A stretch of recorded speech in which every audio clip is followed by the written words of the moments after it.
You're listening to the Fusion Patrol Podcast.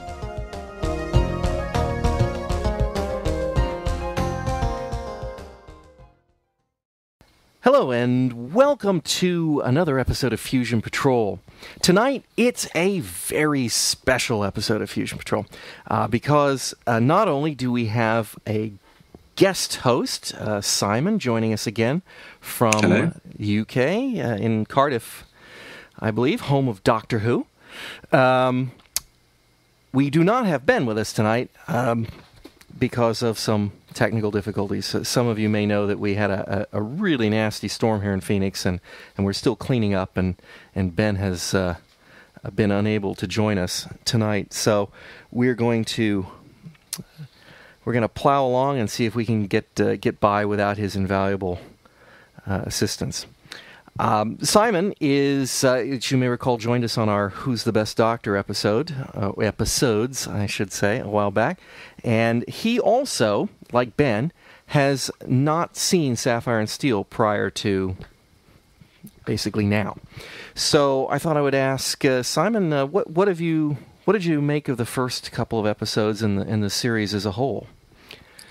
Well, as you say, like Ben, I hadn't seen it before, and so I've been watching along in effect as part of the Fusion Patrol book club on this, and I had actually seen part of an episode once a long time ago, and I hadn't really got what was going on, and you did have to sit down and watch through it, and that introductory story was particularly gripping because the techniques and the way in which it had been filmed, although it was very slow-paced, was absolutely suspenseful, and it was compulsive.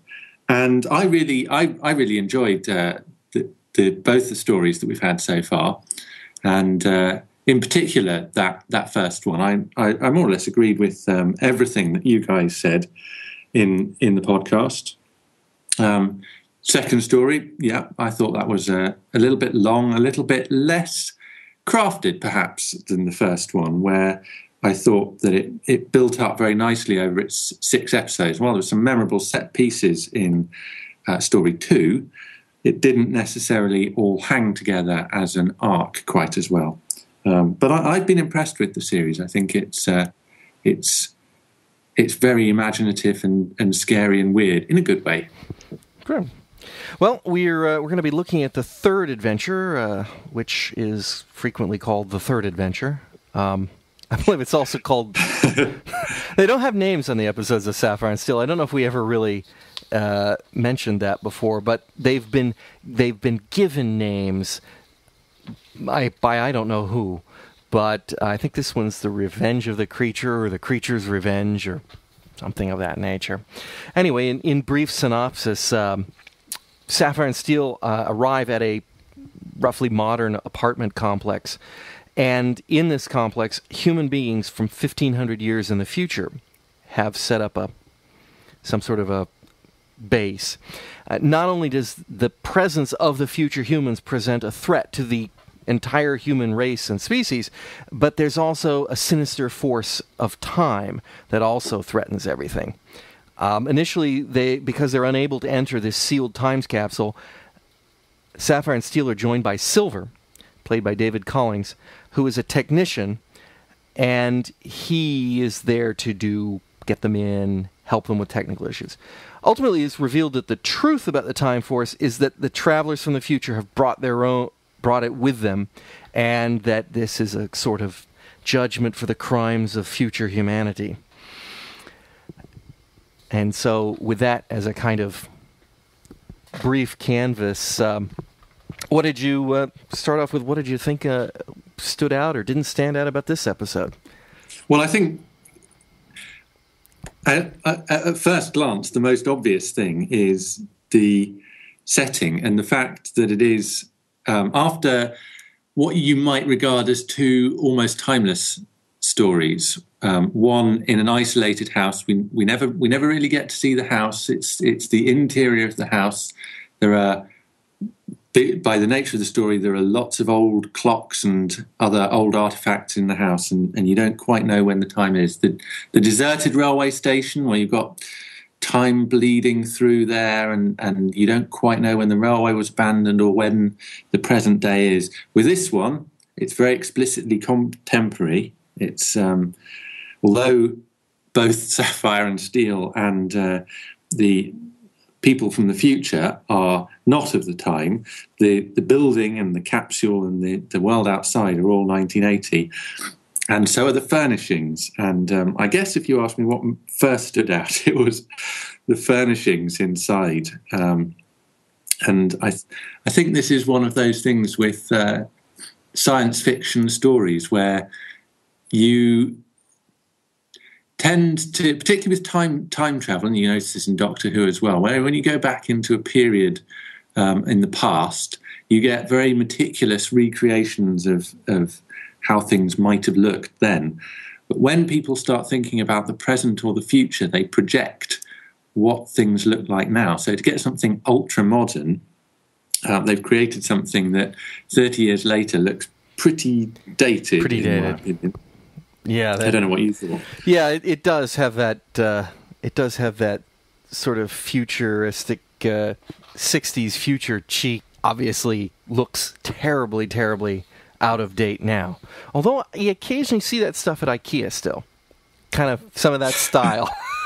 some of the curved tables and things are that they developed.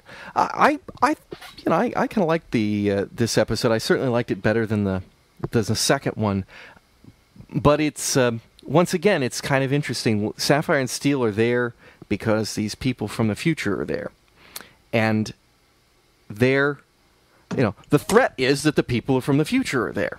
I mean, that is clearly, they don't explain exactly why they're a threat. Are they a threat because they might change time? Is it a threat because they've disrupted time to come back? We don't really get that, but what we do get is that the consequences are that it's the destruction of the entire human race if they don't correct this. We also get, I think, a very clear sense that Sapphire and Steel really aren't from the future, because they kind of keep referring to the people in 1500 years hence as being something that they're not aware of, that they don't know what the future holds either.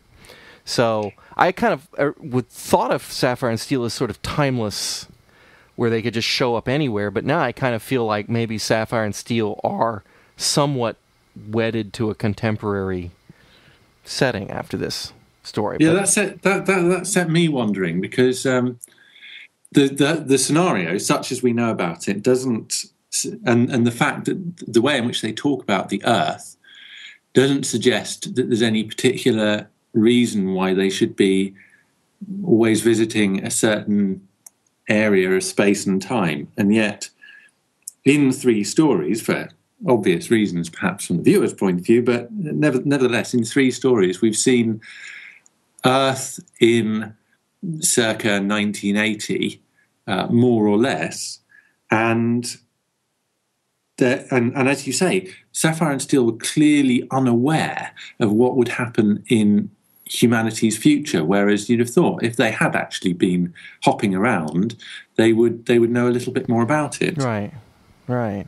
They do seem to know a little bit about the past when they talk about Earth history. And at the same time, remember in the first episode, the boy asked Steel something about, geez, don't you know your history? And Steel says, I know my history, because he didn't know some fact that a schoolboy should know. Yes, true. There was something there. So it could just be that they don't know the future because they haven't been briefed on it yet, because it hasn't come up in a case. I don't know, but that was my thought at the time. It's like, okay, I feel like Sapphire and Steel have been kind of wedded to the present in this episode. Not that that's a problem, just that gives us just a little bit more of a glimmer of who and what they are and where they come from.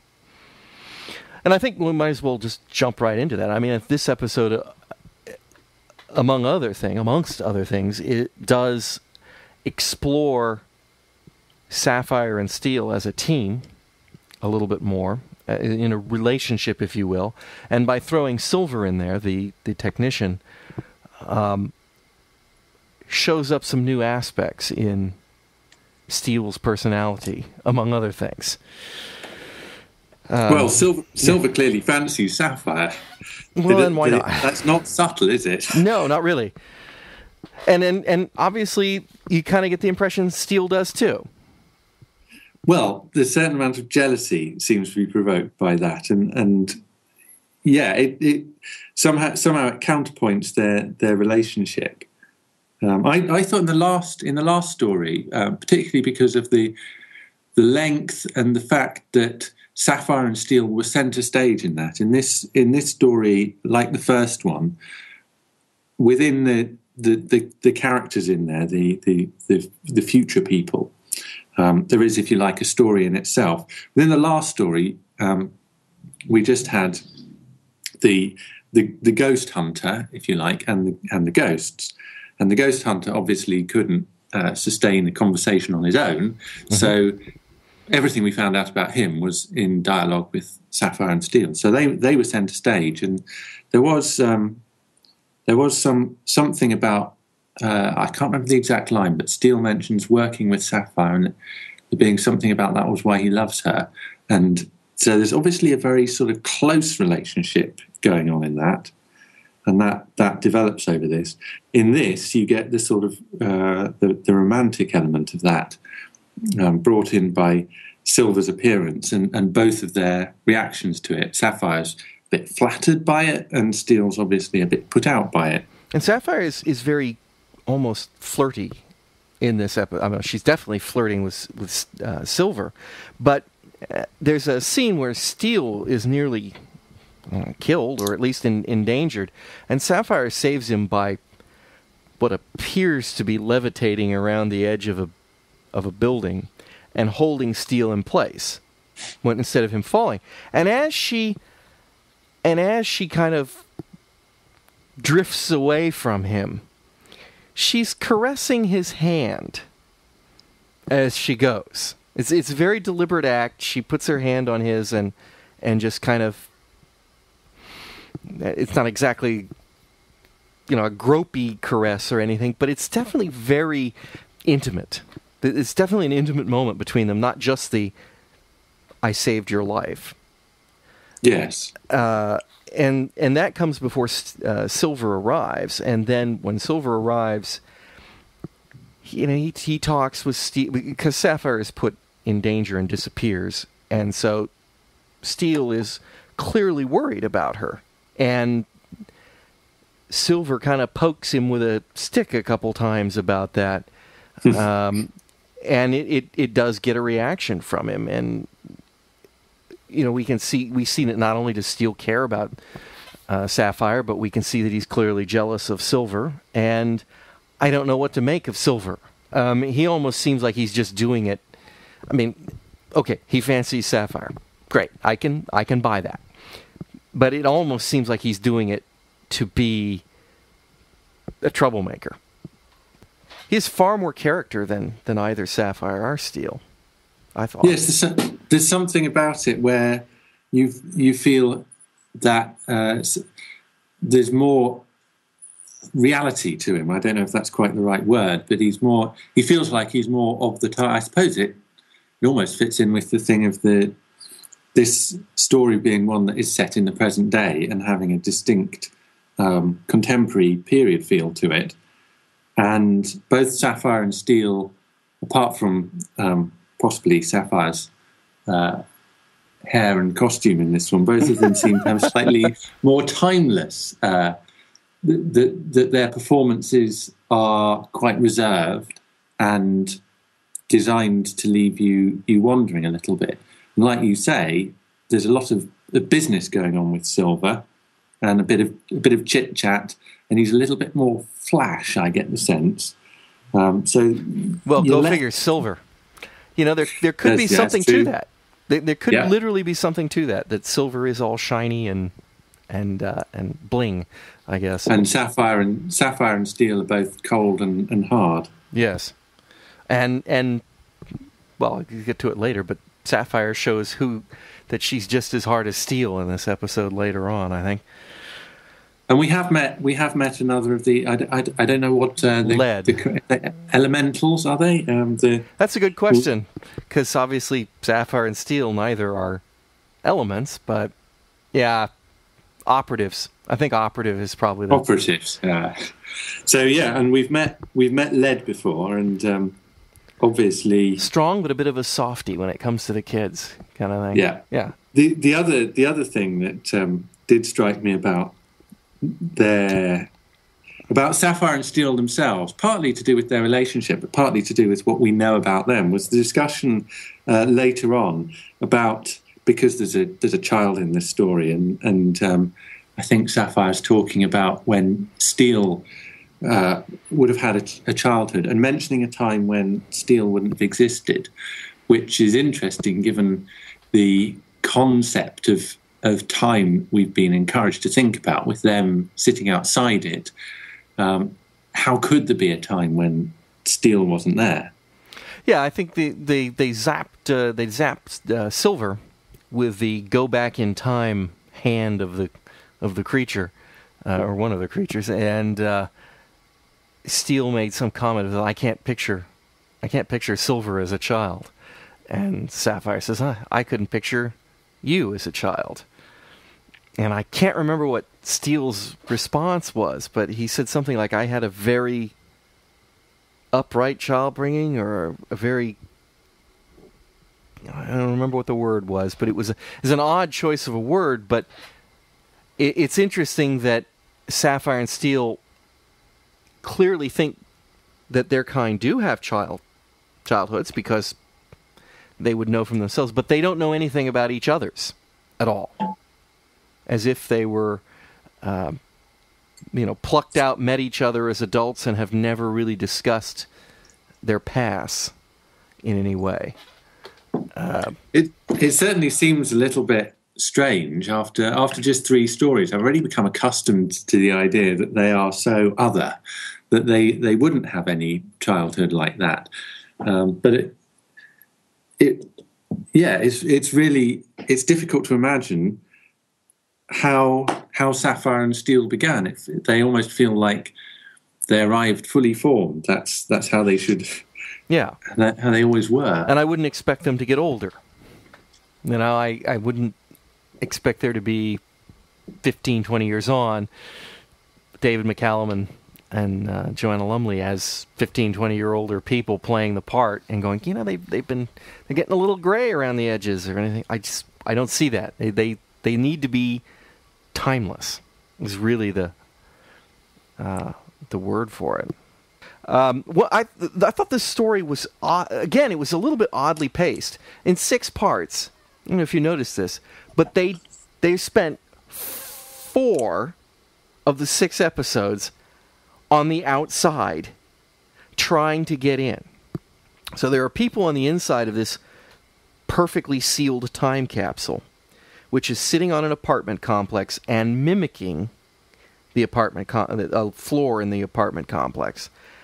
And they spent 4 episodes trying to get in. And by the time they do get in, everyone's dead. Which is like in episode 5, except for the baby, which has been, there is this time creature in there, and the baby has grown up into the creepiest science fiction baby to adult I've ever seen in my life. I mean, the guy they picked is a strange looking man, and when they did the effects of making him grow, they used a big fisheye lens, and I think they had one kid as an intermediate, and just it was, I don't know, it disturbed me for some reason. But then he is capable of destroying things by sending them forward or backward in time. It was disturbing to me.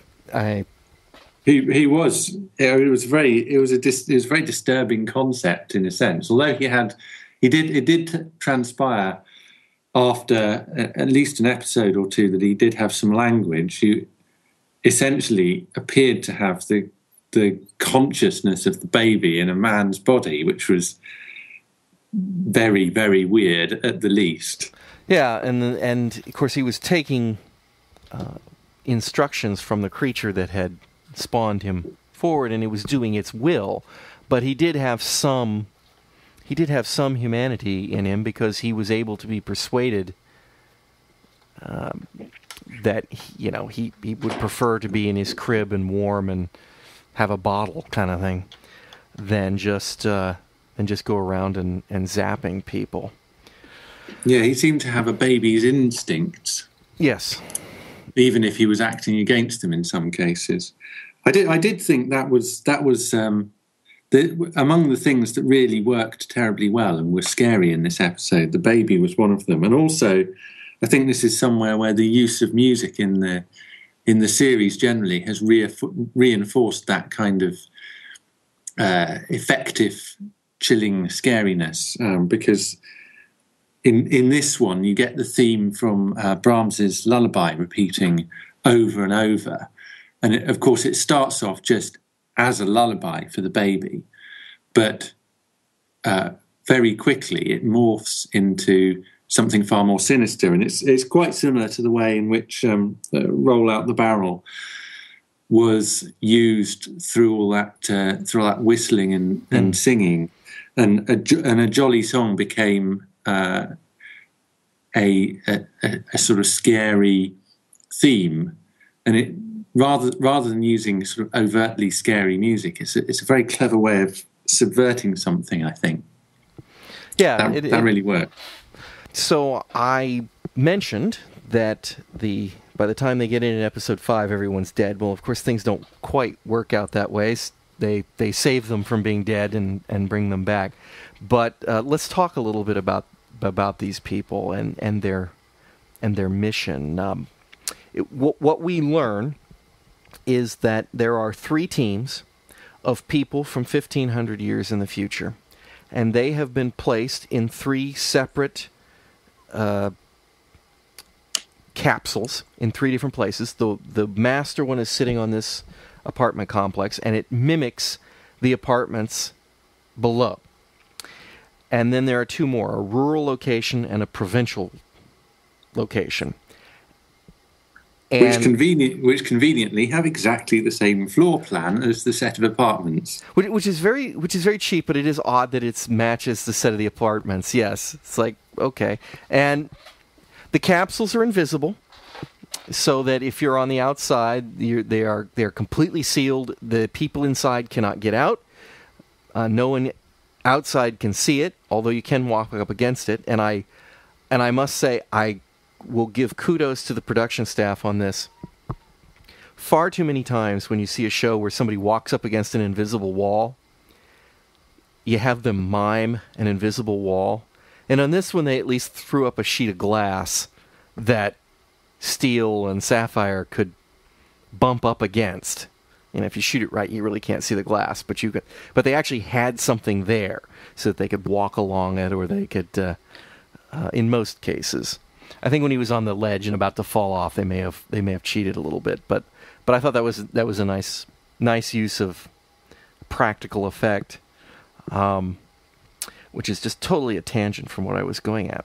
What I thought was odd is that what were these people doing here from the future? They claim they're observing. Oh, and we don't have to worry about the other 2 places. Everybody's dead in those. So the apartment's the only ones that are left by the time really they get to the story. And we're introduced to it's a husband and a wife and a baby. And they call the baby the child. Not once does mom or dad ever refer to the child by name. I always call it the child, my child, and occasionally the baby. And on one occasion, it. Yeah. And these people are supposed to be a married couple, and they show all the emotion to each other. I mean, this is not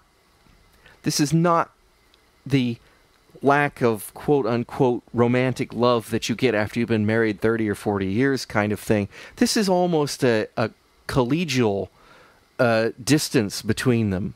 even though they are sleeping in the same bed, they just don't.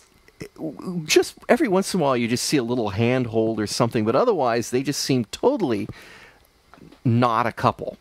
And it's obviously intentional because they do the same thing with the dialogue about the baby. It's their baby, and yet they are very detached from it. In a very strange way. But I can't figure out what they're there for, because they clearly state they're on day 27. The wife comes out and she's describing something, and she's talking about how a woman's day in this period of time would involve making food for her family all day. And then she pulls out a big lamb shank, I think it is, and she talks about how they wouldn't eat stuff like this in the future, but, this is what it would be. So, 27 days in, and she's just now getting to describe what a housewife's day is like. And they can't leave, and they can't bring anything in, and they can't put anything out. Where'd they get the lamb? Where'd they get... What possible observations can they make looking out the window at the street below? It's like they're supposed to live like the people of the time, but what does that accomplish? Couldn't they just lock them up in the future in a room like that and say, here, live like people in the past? It was very strange. Well, that was the biggest problem I had with it. I couldn't see... I could understand why there was some sort of anthropological experiment involving living as if they were or how they believed they would have been in the 20th century, and that might involve, as we discover, the apartment isn't a real apartment; it's a capsule. So they've obviously meticulously faked all this appalling 1980s furniture. Mm-hmm. And they mention it. The family mentions it. And they do. And they look out of the window and she says, I feel threatened by it, and I don't even think I could survive out there. And you kind of wonder, well, is that all? Is the looking out of the window the purpose of having projected this capsule 1,500 years into the past? Because looking at a picture would probably have been about as effective if you're not going to go out and wander around. Yeah. And she mentions with the furniture, she asks her husband, where did this furniture come from? Said and he says something like, well, it's an antique, and she says, well, it can't be, it's all brand new. So they must have made it in the future, or they got it from the past, or using a time. It's all very. It's odd that they bring it up. Even it's almost as if they're just pointing out incongruities in the time stream or something. But the meat was the one that got me. I mean, if they're not going to eat the meat, and if they can't get anything, I know they did say that they were. They did say that they got supplies from the future. And then that had broken down a couple days before. So maybe the future sent them chunks of lamb to put in the refrigerator to then not eat.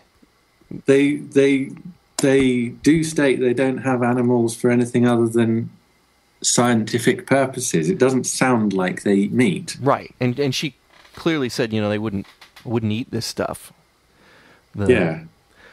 Present food. So, it's just they beam a lamb shank back so that she can pull it out of the refrigerator and wave it at the camera and say, they ate stuff like this, and then put it back in the refrigerator because I'm not going to touch it.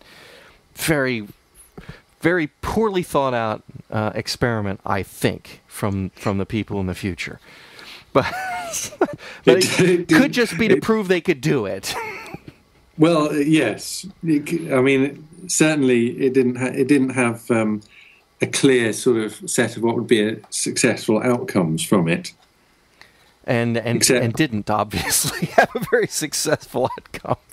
Well, and it did remind me, the whole day 27 thing of Big Brother, Yes, because you have that over there. Oh, yeah. I don't know if your format over here they've just finished it over here, but over here the format involves a Geordie narrator saying day 27, and then giving a synopsis of what's been happening in the house. And when she comes out of the bedroom and looks up and says day 27, you think, oh my God, it's a reality TV show.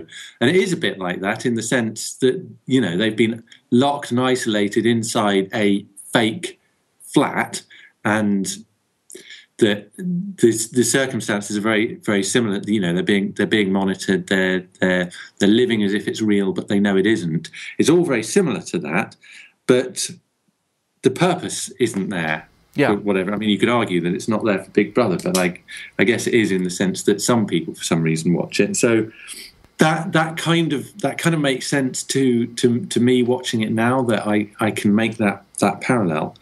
But of course, couldn't have back then. Yeah. Big Brother, it's only 10 years or so since that's been around. This was 20 years before that. But none of the things for which Big Brother is infamous would have been apparent in this, because somehow this sort of 1,500 years in the future life seemed to be very tame and sanitized, I suppose, and that all of the sort of, it wasn't just the animals having been more or less expunged from life, but any of that sort of animalistic side. They'd become quite Puritan in some ways. They were worried about people entering their bedroom, and they wouldn't go look at when the other capsule was clearly something wrong and they couldn't get a response. They had cameras. They could look in every room, but they never looked in the bedroom until Steele forced them to, and they were incensed. We would never do that. In the future, we give people their privacy, and he had to force them to look at the bedroom, where of course they had all killed themselves, and they were lying there in the room. But yeah, and it was a kind of an odd discussion of the morality of that. The sense that I got from that was an attitude towards violence and sex that I thought was maybe intended to mirror our attitude if we were looking 1,500 years into the past, to sort of see it as a progression in that kind of sense, that we have our attitudes have changed, and our attitudes may continue to change. Yeah. They definitely were kind of getting at something, but I'm not sure it was clear enough to come down and say, why was that germane to the plot at all? And maybe it didn't need to be, but well, the sense I got was because of the final reveal about the, and obviously this is a bit of a spoiler, but a final reveal about the animal monster or whatever it was being, the spirit of the animals, they're having wiped out literally the whole animal side, but also in some metaphorical sense that was in effect what they'd done, that the animalistic tendencies of humanity, to the tendency towards violence and so forth, the tendency towards love, and that had been suppressed. So when she looked out on the streets and you saw a shot of, well, actually I think it might have been an empty street, but certainly didn't look too violent or threatening to contemporary eyes, that maybe there was something about the way that we are living, that looked to them about the way we would look and think about how people were living, in the 5th century or whatever.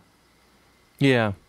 And think about I guess that it was suggesting that they'd lost something, and maybe to think about what that might be. Could almost say they've lost a bit of their humanity. Yeah. They definitely played them up as being less than human in a way. Possibly it was meant to be clinical.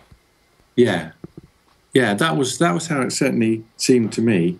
It was an awful relief that it didn't turn out to be some sort of militant vegetarianism in the style of certain Doctor Who stories of an era penned by Robert Holmes, where the Doctor suddenly became very aware of cruelty towards animals. And when there was that sequence where Rothman held the piece of meat in the fridge and suddenly got this vision of an abattoir or whatever, I was thinking, oh God, is this where this is going? Well, in a way, it kind of did, but it wasn't as overtly. Well, I mean, it was quite overt that it was obviously the animals, the spirit of these animals that had been turned into nothing more than laboratory grown parts that was trying. My impression is it was trying to destroy the human race. That it had come back with them because they used it somehow as part of the time to capture a unit of time, as they say, and bring them back, and that it was trying to get them to flee, to break the seals on the capsule and go out, which I'm guessing is the threat that Sapphire and Steel were trying to prevent. And in the other two capsules, the people in them figured out what was going on, and apparently didn't have time to warn anybody else at the other capsules. And they both, as families, killed themselves rather than allow time to be destroyed. Somewhat noble. And frankly, Steele is, at one point says, well, go ahead and kill yourselves and solve our problem for us, to the people in the one capsule. So, I mean, he doesn't care at all. All he's concerned about is solving the problem. And we kind of come back to what he did to Scully. So it doesn't really matter as long as we can prevent the destruction of everything else. Maybe rightly so. One thing odd, I think it's just a mistake. When Sapphire is transported to one of the capsules, the other capsules, she walks around and she notices things that have been converted to dust.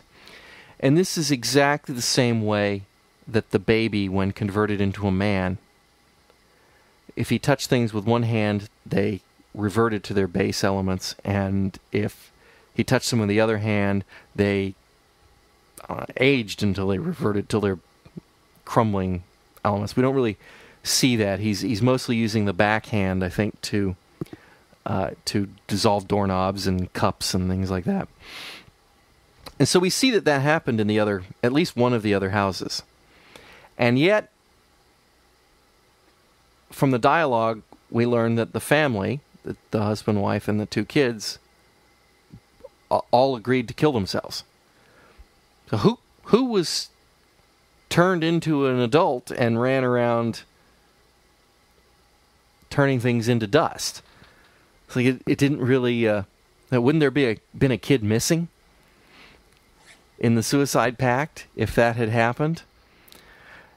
Or if someone had, if something like that had happened, then how would their killing themselves, the others killing themselves, affected them? So, for example, in our capsule, as it were, had the two parents killed themselves, what would have become of Big Baby?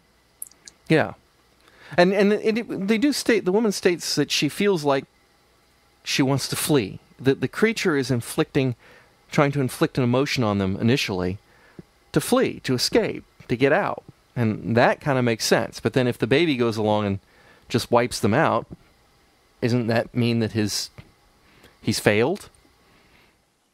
Well, it may be that the creature or the whatever it is used different strategies in different capsules. So I hadn't noticed the dust, so I hadn't made that connection. I think there's only one thing, but she does explicitly state that she found it when she finds it, just like at the other capsule, something like that. But it's the force of that thing that is channeled through the adult baby, as it were, that reverts these things to their elements, that pushes people into the past or the future. And whether the creature has the ability to push that force through some other medium, I don't know. Maybe, yeah. And then, of course, we also learn that the creature is in the apartment complex. not in the other two. The other two are satellites. Yes. And that this is the master control with the time unit, and so perhaps it was pursuing a different strategy. And there are other ways in which the inhabitants are scared. These are. I did think the baby was particularly effective. I like the pillow. Well, yes. I don't know. I was irresistibly reminded of the killer rabbit sequence in Monty Python and the Holy Grail. Okay, yes, I can see that too. I don't think it's possible, and I may be wrong, and there may be other filmmakers who have done this, but I don't think it's possible for pillows to be scary. I thought that it was until when you didn't quite know what was going on, sort of the pillow transforming to a bird motif was kind of interesting. I mean, I won't exactly say that it was effective, but at the same time, I was amused by it in a sort of, well, that's a kind of a clever trick. May not just come off, but it was kind of clever. Now, the funny thing is, though, at first, I didn't immediately put two and two together because I don't think I've had a feather pillow in 20 years. I mean, I think every pillow I've had is some form of foam or artificial fiber. See, the future's already happening. You see, you're becoming dehumanized like the future people. Yeah, I didn't really think about that. That was a feather pillow. But I do agree. I mean, the idea in itself that the feathers inside the pillow could somehow be reanimated by that all made sense within the context of the story. It's just a pillow floating around, and then in particular the shots of David McCallum very, very with enormous amount of conviction, for which he deserves a great deal of credit, strangling a pillow. That didn't, and there was a similar thing later, and the way in which it was edited didn't quite make it as effective as it should have been, where he was strangling the doll that obviously then turned out to be Sapphire. Oops. Again, yeah. he was putting all his conviction into it, but it did just look really, really silly. And this was the point where a friend came in to see what I was watching, and it did make me think, because to a certain degree I was in a state of suspended disbelief that I was with the story and I knew what it was trying to do. But coming in at that point and also seeing all of these things in terms of the appearance of it, because I've sort of picked up on the datedness of the sets and so forth. Also, this was one where, I mean, I suppose this is something that Sapphire and Steel have done particularly well in the past two stories, but there's always this thing where you watch serials of that era and they've taken their location footage on film, mm-hmm. and their studio footage on video, and it looks completely different. And because they had these sequences on the roof of the building, you had video footage and you had film footage.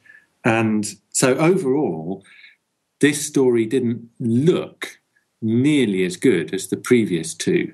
And to someone coming in and just looking at it, it was fairly comical. And at that point, I looked at it through her eyes, and I did think, yeah, this is. I can see why you're having a bit of a giggle there. I was going to say you got a bit of mockery, didn't you? Yeah. Your choice in television was mocked there for a moment, wasn't it? I can just tell. Yeah, it's not the story I think that I would pick if I were introducing someone to Sapphire and Steel. Okay, well that's it. But I enjoyed the show. I really enjoyed the story as a whole. I just keep, there are a couple of things there that were a little. I'm willing to suspend my. It doesn't. Yes, bad special effects are bad, but that's that's not what's important. What's important is that somebody's telling me a story, and if that's how they convey it, as long as it doesn't pop the bubble too badly, I can live. That's kind of one of the reasons I like older stuff. It doesn't bother me that they don't have. They don't need to redo Star Wars with even better special effects because they were fine to begin with. That they told the story, and that's what really matters. And to me, this is the same way. It doesn't bother me when shows go out on film from videotape. I hear that a lot. It really didn't happen as much here in our television programs because they didn't do mixed media. They were either all shot on film or they were all shot on videotape, and they just never went outside. I can't think of an example of an American-made show that they mixed them. But it's never bothered me on British television, but it's obviously very common in Doctor Who and Sapphire Steel, and it's noticeable, but this is the first instance of it that I've seen in Sapphire Steel, and I mean, I think that's almost a credit to the previous stories, really, that they've managed that in terms of their look, the appearance and the atmosphere that has been generated, that's been very, very strong. In terms of this story, I mean, the last story I had reservations about the way in which the story itself hung together. So over the 8 episodes, it didn't seem to be building towards a kind of narrative climax. But the set pieces in there, the seance and the soldiers on the platform and the flowers and all the rest of it, there's a load of stuff in there that looks fantastic, and you just have to see those few moments to sort of get a chill out of it. Yeah. This one I thought was a bit the other way round. It was that the story was well constructed. It had a beginning, a middle, and an end, but that some of the way in which it had been realised. Not that this puts me off. I mean, like you, I'm a Doctor Who fan, and I've watched a lot worse. But that somehow it didn't look as good as some of the previous stories had. Well, one thing I should mention here, I just called up the list. There was a year and a couple months gap between episode 2 or story 2 and story 3. Yeah, that's interesting. Sapphire Steel was made over several years, and they just made a couple episodes here and there. So the first 2 ran from July to November of 1979. And that seems like a long time, but there was a strike in there, and so the second story, not only did it take forever, but it aired from 31 July to 8 November, and it was broken up by a strike where they didn't even transmit it. So, but that ended in 1979. This one aired in January of 1981. Wow, so it was some time later. Could explain how they had money, because I think the show was popular enough. They probably got a better budget. They didn't get a better hairstylist for Sapphire, which is a bit of a shame. That was an odd. I hope it was a wig. That's all I can say. I hope that was a wig. It didn't look like real hair. If it was a real haircut, and the kind of weird Chinese outfit that she was wearing, very different. She looked good in a sack, but she was odd looking in it. Everything. This is a little bit. I think they were emphasis, and maybe that explains it. Maybe they had a little time to go back and think about it. They said, we're going to play up a little bit the relationship with Sapphire and Steel. Let's throw in Silver as an element of the story, and we can go on location a little bit, and I don't know. It does a little feel different from the first 2, and that could explain it. It could be just a different production. It could, and it can be a disadvantage when a story gets some money thrown at it. If the thought is, well, what can we do with this money, rather than how can we serve the story? Right. That doesn't necessarily produce a better product. Certainly, in terms of, I've looked at a spreadsheet of the budgets of Bond films over the years. and I've always enjoyed the cheapest one. So money isn't everything in television, at any rate. No, it's sometimes the most creative work comes from having to work around a budget. Yeah, there's no doubt about that. When you have to get innovative, you get creative, or you fail miserably. One of the two. Let's talk a little bit about Silver. What did you make of his performance and his character? And well, it's interesting how you've mentioned the characteristics that the elementals seem to have that reflect the properties of whatever it is that they are. But also they seem to have some specializations. I mean, we've seen before that Steel relies on Sapphire to do some time manipulation, and Silver's role here, he's very into the demarcation of it. You know, he's a technician and he won't do anything else, but he gets quite involved in investigating what's going on and how to get in or out or across or whatever it was, and quite focused on the fact that he thinks the baby is an automaton, I believe, and so he tries to open it up. I thought that was an interesting aspect, the specialization that seems to go on there, and I wonder if we may see more of that. Yeah, his power. You know, Steel is cold, and as in super cold and strong, and Sapphire has the ability to analyze objects, people, look at time, do some time manipulation. Silver seems to be able to work wonders with technology, and I use the term technology loosely because he's just wandering around the apartments, you know, picking up little scraps and odds and ends, and then he's able to melt them in his hands, manipulate them in magic. I mean, he creates a piece of gold foil from something. Oh, he's doing, but he's, you know, inside his hands, and then pulls it. It's all very magician-like.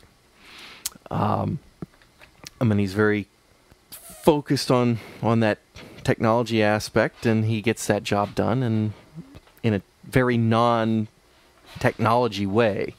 It's almost magic. It's presented as magic, really. One thing about Silver, not necessarily his character per se, but about his presence in the story, is that he is in possession of some small bit of knowledge that Steel is not. And Steel gets quite irate that he's been told stuff that Steel hasn't. And I think we saw this a little bit more with regards to the briefings. There's almost like a paranoia on Steele's part with regard to what he's been told before they're put into these assignments. It's as if his bosses either are holding out on him, whoever or whatever they are, or that he's just paranoid that they're holding out on him. But it gives us just a little glimpse into the sort of murky world of these operatives. They seem to really be operating in the dark. And I don't know, well, I might know where that's going, but I don't know where it's intended to go, or what it's intended to convey or reflect. You know, typically there's something that's meant to reflect something to the audience, and I don't know that I get it. I don't know what the purpose would be of sending somebody in not fully informed about the circumstances. Is it just paranoia? Because Silver really doesn't know much either. I mean, it's just it's like one piece of information. Silver knew there were 2 other capsules, and Steel and Sapphire were not told about that. But they'd already been neutralized, so it didn't matter. It wasn't part of their remit to take care of the other 2 capsules. Going from there, great line at one point in this story, when Steel basically saves the baby, and which I should mention something about, and that brings the parents back to life or back from non-existence, and they point out to him, we saved you or something, and they say thank you, and Steel just says, "Don't thank us. It's not you we care about," and walks off. Because he's clearly willing to blow up the entire building, which has 7 floors of people living in it. And he's willing to kill them all to prevent the time distance. I mean, he's not the slightest compunction that the most important thing out there is to stop this time problem above and beyond all else. And it kind of implies, well, if we're worried about changing the future, wouldn't blowing these people up also, the other inhabitants of the apartment complex? So that's not it. It's not a nature of what you can't change time, because Steel's certainly willing to do it.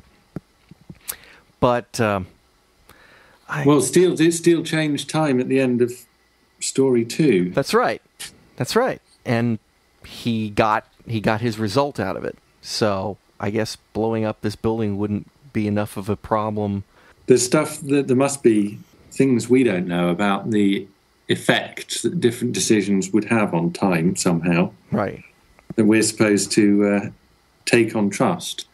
Yeah. Though, obviously, I mean, we can be in no doubt now that Steel is not a very nice character. No, he's not, and we get a feel for how strong he is too, because he pulls an elevator up by its cable and ties a knot in it. I mean, yes. He has to work at it, but single-handedly, just taking his coat off, he is able to lift an elevator, tie a knot in the cable, and release it. Although he has to struggle with the man boy to get him to put his hands together later in the episode. But that's we mentioned that that Steel is the hard and uncaring one, but in the end, it's Sapphire who's really shows no compassion for the people in the future. They've brought this sort of creature spirit thing, which looks a bit like a fish, kind of, stuck in their wall. That didn't work so well, special effects wise. And send them all back and send the creature with them. Now the creature's intent on killing all these people, but as long as he does it 1,500 years in the future, that's their problem, not ours. Which shows that she's capable of casting people to their doom to get the problem solved too. Yeah, I think you've mentioned before, it's with Sapphire, there's more of a veneer.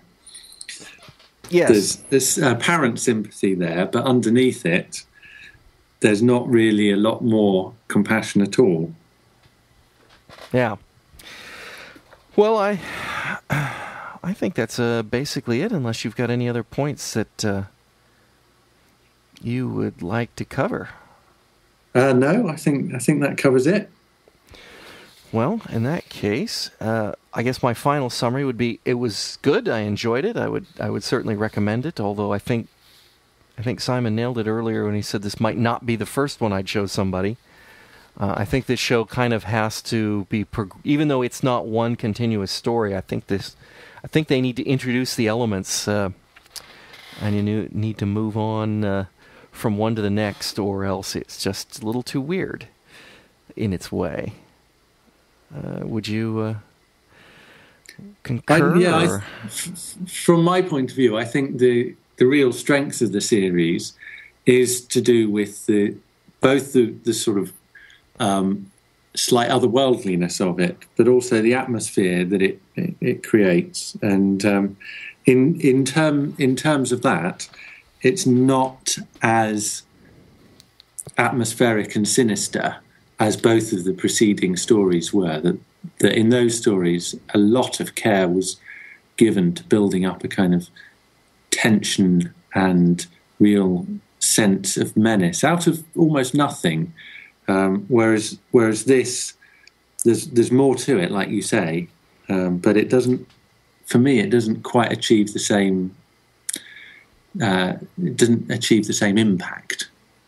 But it's got the cool pillow. It's got the pillow bird. the killer pillow. Yeah.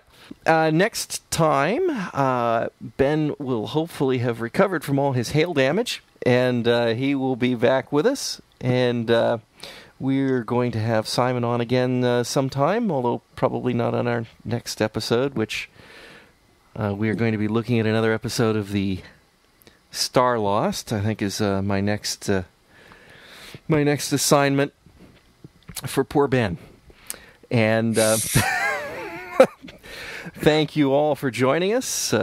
Simon, thank you very much for joining us today. Oh, thank you. It's been a pleasure. And we'll say I'll say cheers on Ben's behalf. So cheers. Cheers. You've been listening to the Fusion Patrol podcast. We'd love to hear from you. You can reach us at feedback@fusionpatrol.com, or you can follow us on Twitter at twitter.com/fusionpatrol, or look for us on Facebook. Fusion Patrol is a production of Lone Locust Productions. Our theme music is Fight the Future by Amberwolf.